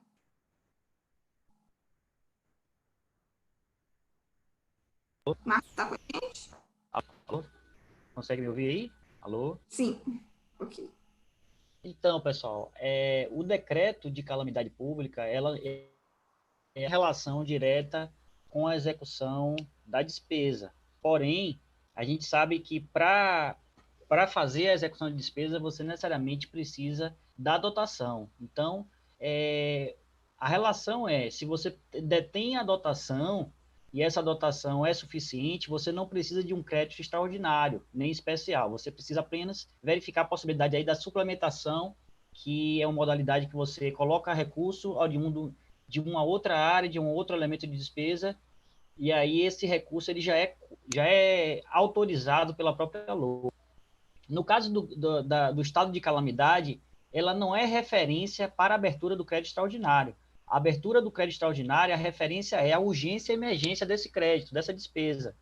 Então, qualquer tipo de despesa que você consiga fazer esse nexo de casualidade entre a urgência e emergência de adquirir um produto ou de um serviço, ela pode sim ser utilizada o crédito extraordinário, independente do estado de calamidade pública. O estado de calamidade pública, como eu havia falado, ele tem relação com o recebimento de algum tipo de transferência. No caso aí eu fiz referência a os recursos que vêm de calamidade pública referente a desastres e coisas desse tipo.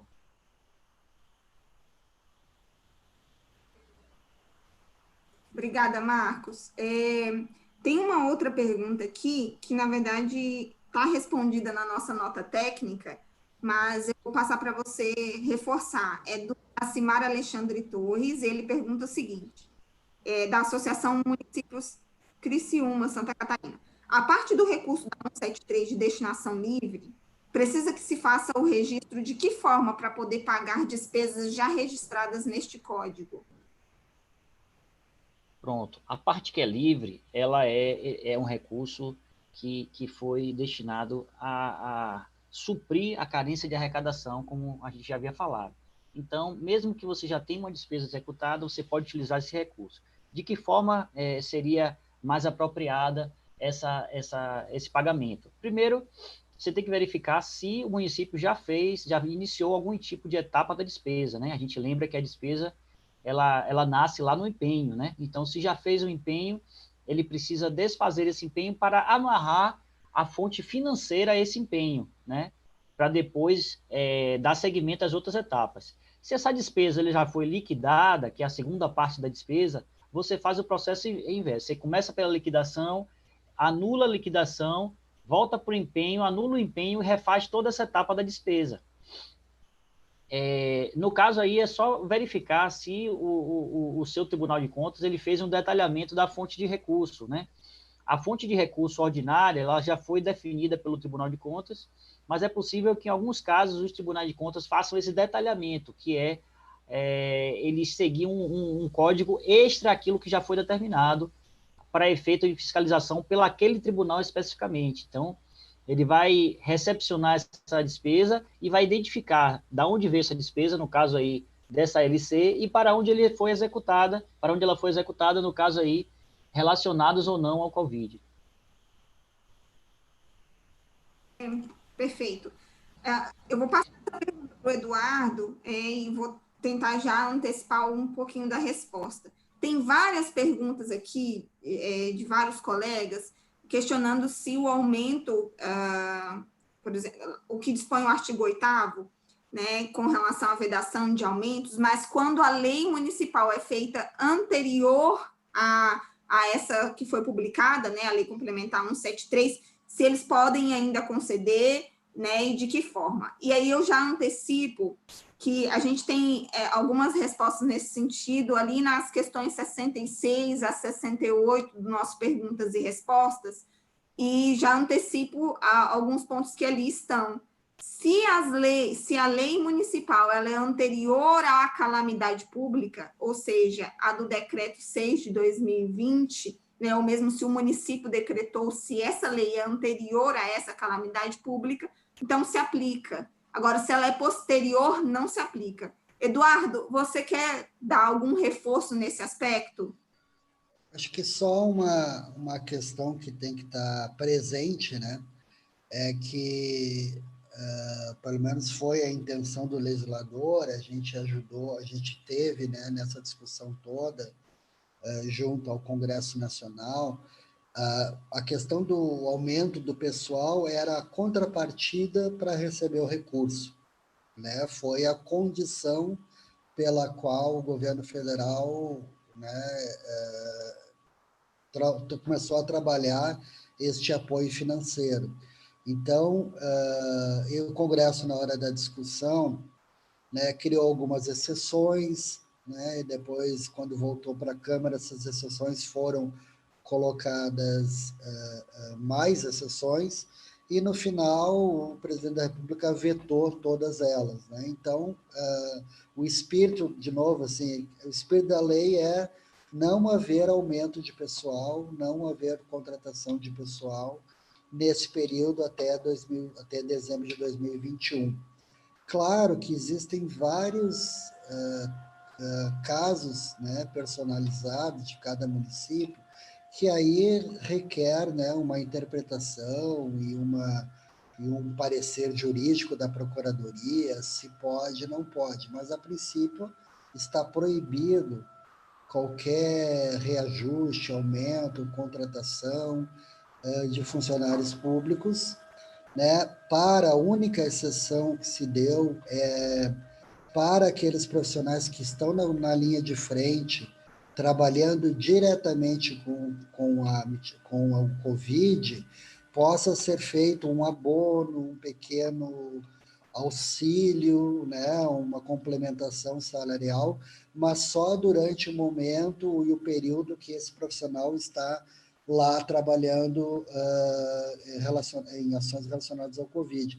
E logo depois que ele sair, isso não se incorpora na carreira. Então, existe, né, Thalita, uma série dessas perguntas, no nosso Perguntas e Respostas.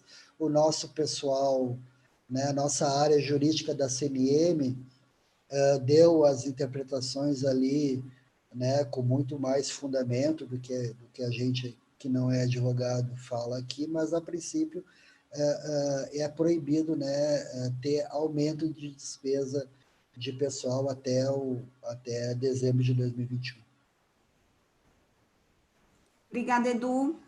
Tem muitas perguntas com relação ao IPCA aqui também, e a gente já destaca lá no artigo 8º, que trata das proibições, né? Ele faz uma ressalva no inciso 8º, se eu não estiver enganada, que a proibição fica quando os municípios tiverem a intenção de aumentar acima do IPCA, acima do limite inflacionário ali, desse índice. Se é até esse limite, não está proibido, é o que o inciso 8º do artigo 8º dispõe, tá bom? Então, essa questão do IPCA, quando é dentro do limite dessa inflação, não tem problema, é possível conceder. O que não pode é acima disso, ok? É o que dispõe o texto da Lei Complementar 173. E aí, deixa eu avançar aqui em mais algumas perguntas. Thalita, só enquanto você localiza as perguntas ali, o município da Anitápolis pergunta novamente sobre a questão do percentual da saúde e assistência. Só para reforçar que a Thalita, já no início da sua fala, né, destacou que esse recurso ele precisa ser alocado tanto na assistência quanto na saúde, com um percentual definido pela gestão municipal, pelos gestores, conforme a demanda e a necessidade de cada política. Então, não é possível, no caso aqui, 100% da aplicação na saúde. É preciso, né, como a Thalita falou, saúde e assistência social. Não é, né, saúde ou assistência social. Então, só para mais uma das perguntas que está aqui no chat, para a gente já retomar isso também, tá? Talvez o Marcos pode nos ajudar nessa pergunta aqui. Também, todas as perguntas agora são com relação ao artigo 8º, tá, pessoal? Que eu sei que realmente é objeto de muitos questionamentos. Tudo bem. A 173 é a pergunta do Luiz Carlos Boing.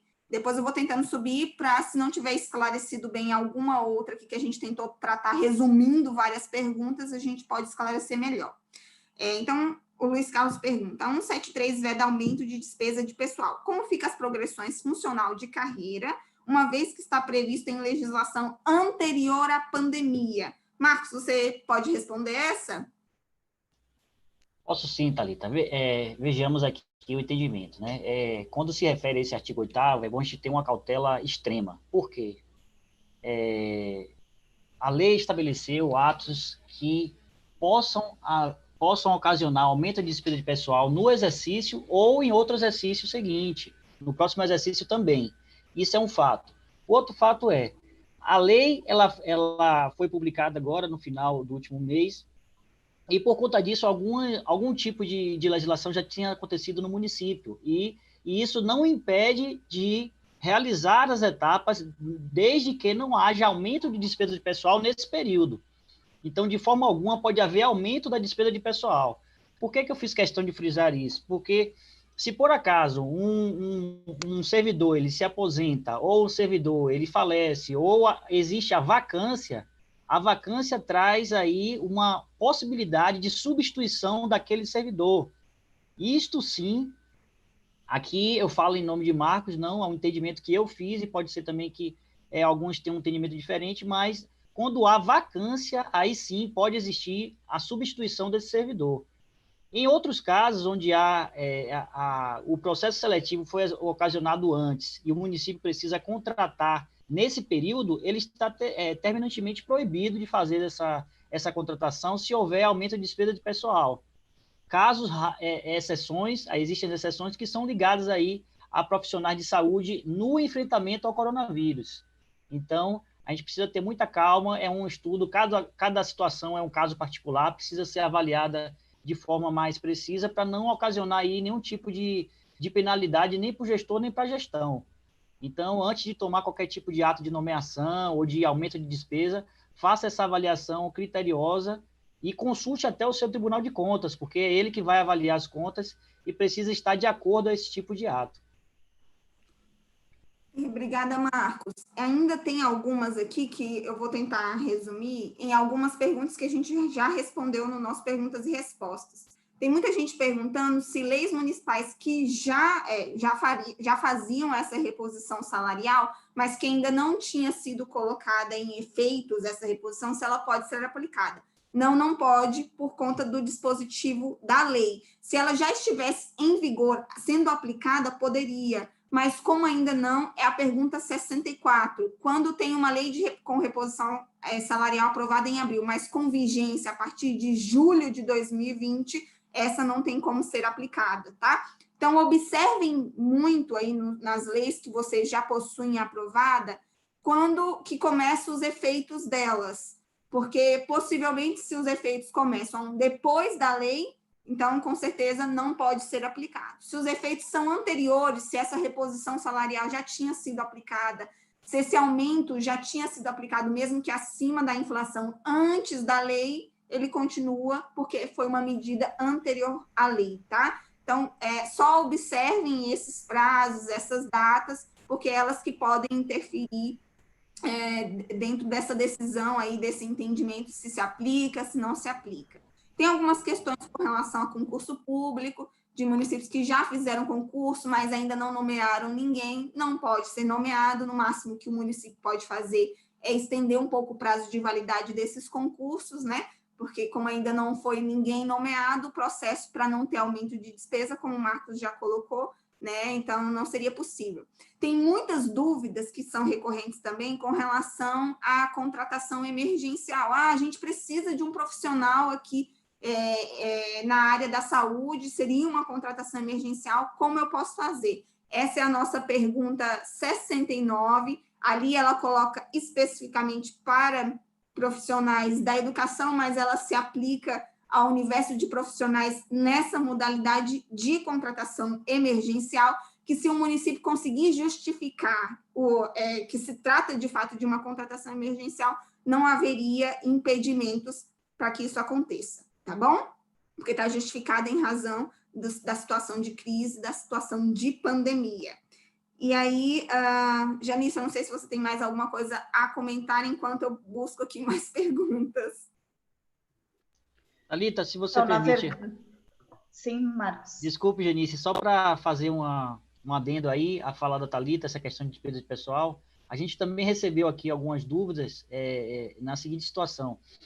Meu município ele tem um limite de pessoal bem abaixo do limite prudencial, e aí, nesse caso, eu posso aumentar a despesa, já que o meu limite está abaixo do limite legal, do permitido, ou seja, ele tem condição de aumentar a despesa? Não.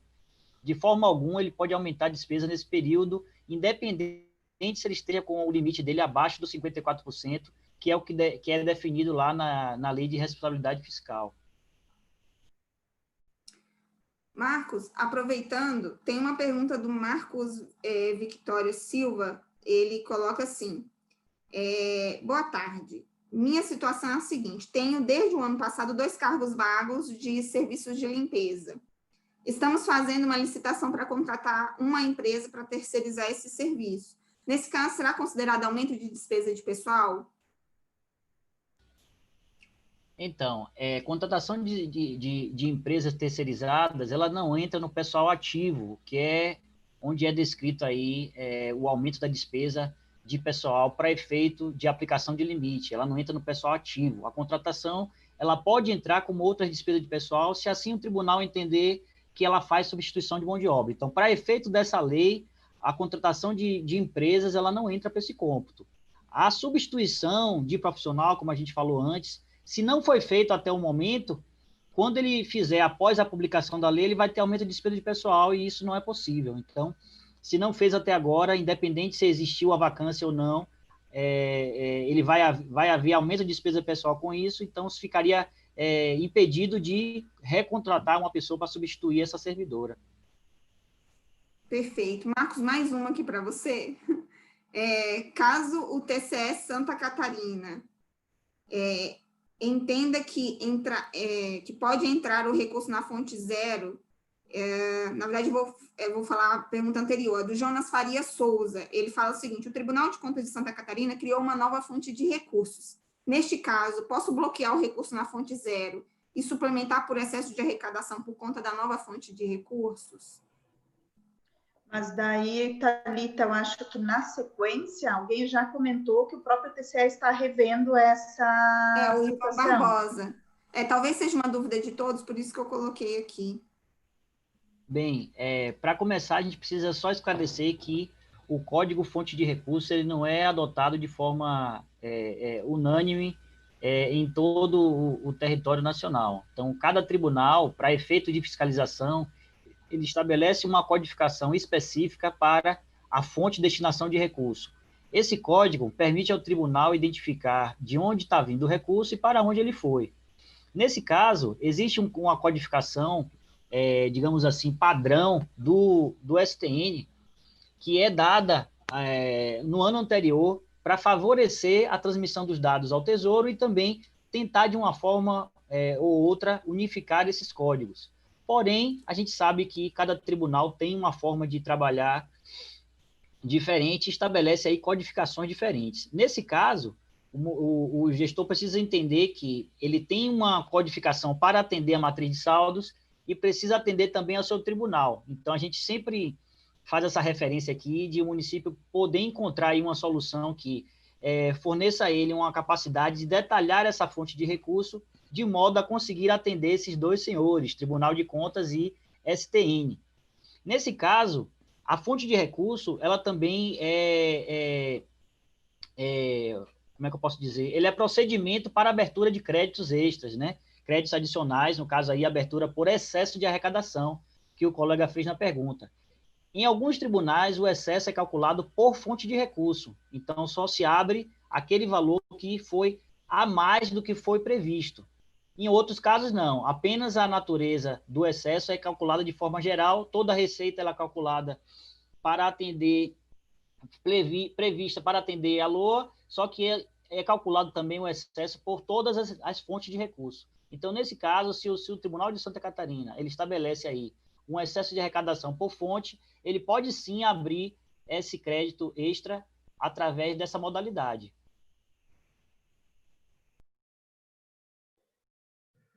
Thalita, então eu acredito que em função até do nosso horário, que a gente havia programado essa live das 2 às 4, nós estamos 5 para as 4, né? Acredito que teve muitas contribuições aqui dos técnicos da CNM, foram respondidas várias das questões, eu acredito que quase 100% das questões que estão lá no chat do YouTube. O material vai ficar à disposição para que os municípios possam rever, né? Colocar a FECAM e a CNM à disposição também dos municípios, tanto nos contatos da CNM quanto da FECAM, que a gente também tem esses contatos, né, institucionais. E, mais uma vez, então, agradecer a Thalita, agradecer ao Marcos, ao Eduardo, ao Fernando, ao Alex, pela disponibilidade. As portas estão sempre abertas aqui na sala virtual da FECAM também, no estado de Santa Catarina. Agradecer também o Hugo pela mediação, né, enfim, e vou passar então para o Hugo poder fazer aqui um encerramento, agradecer e dizer que teremos, que foi nesse primeiro dia, quando entrou a primeira parcela aos municípios, daí eles ficam mais orientados em poder utilizar esse recurso que está na conta, porque é de extrema importância também a utilização do recurso a partir do momento que ele entra para os municípios. Lembrar aqui que são mais de 220 milhões que entraram nas contas dos municípios, mais de 194 milhões de recursos livres e mais de 25 milhões para saúde e assistência social. Então, é importante que esse recurso seja, de fato, utilizado. Agradecer, e aí eu passo, então, para o Hugo, para ele poder fazer o fechamento aqui. Muito obrigada. Ok, Janice. Também, da mesma forma, em nome da Confederação de Municípios, em nome do nosso presidente Harold, em nome de toda a diretoria, nós queremos agradecer à FECAM, a toda a equipe da FECAM, pelas parcerias, não só desta live, mas pelas parcerias que já vem há muitos anos e agora, nesse momento de dificuldades, de situação de pandemia, tem sido assim, uma constante essas parcerias CNM e FECAM para orientar os municípios. Tenho certeza que foi bastante informativo, com muita propriedade, as explicações que foram oferecidas aí pelo Strans, pela Thalita, pelo Marcos Vinícius, pelo Fernando, pelo Alex também, enfim, acho que isso aí é muito importante.